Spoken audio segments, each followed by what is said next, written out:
Aynaş. Köpten beri lütfen bize geldiğine oğluna duyulup suyunuşta durasınlar. Şu şehirde uğrular biz koşularına oldu. Şu bekişmeyen benim bana baktığını talaylı olsun, geleceğe gen olsun. Ezelleş neseden gen bolduğun baktığını talaylı yüğüleyen olsun. Aman sağırından bitkenin ardından koşanı okup koyayım.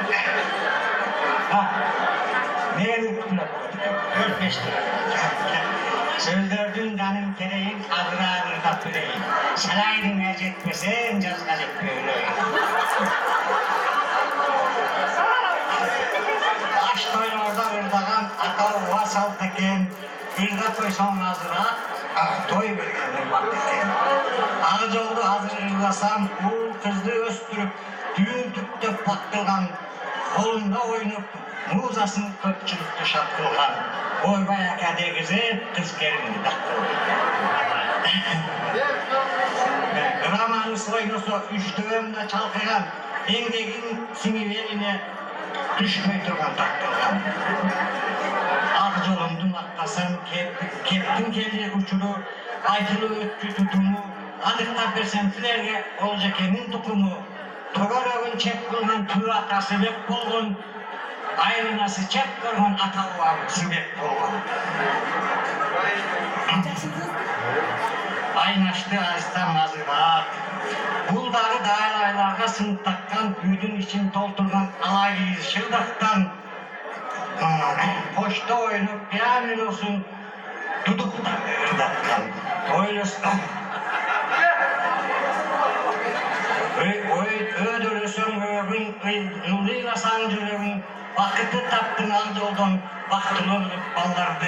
Tamay sözün çeçeni, tağlayı bu ötkün geçeri, bir topunu tökkündü, tam sandırak geçeri. Boş kanat bir vaktılan, bulurlar sayrar çakkırlar. Şekerde yurdun çeviri, Aynaş'ta artistlerdi maktırlar.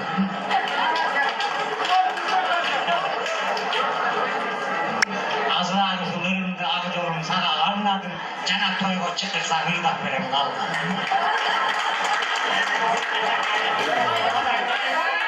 Rahmat çok, rahmat.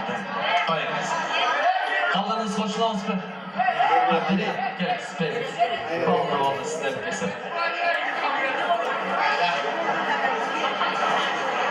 Abzul Aynaş, toy zeten karasak, zevkli sayratıp pançalığa işsak çaraşak. Görgünde iki çuvaydı kumrun yergip baratat, kumrun ırlar çukurup köçültüp canlı karatat, kılımdan anız kep bolup kalını götür samaşat, ırıgıp durgan öpçünüp ırına kılgın parasat, jakşıga jakşı janaşat, Aynaşka Abzul janaşat. Abzol'un otunu uzartıp jakşısını elge taratat, canaşkan tüyüp kuş jakşı jaktırır elde karaşat. Aynaş gelin, Ayaşım, hayın yurtla gelgen ertesi elbettiğin bilinken, ininin alıp kolundan üyoka kirişken, kayaşa kılbay urmattap, kayın yurtun sürücüyünken, esti bilirken de emgegin bunun eli bildi. Kayın yurtu pen bildi, kaçalar etsem cıraşat kadırlığında gelindi. Akındın aytkan sözlerin avaylaptın şaplarında, aytkanları cırasa, bana zahmet dedin de. Belki budalan şirin oldu hemen. Şu jakşı toylar basın, jakşı oylar basın hemen. Eng sonu. Polis verip koyalım. Kestir gelin sulu kalsın, bir polis verip koyalım.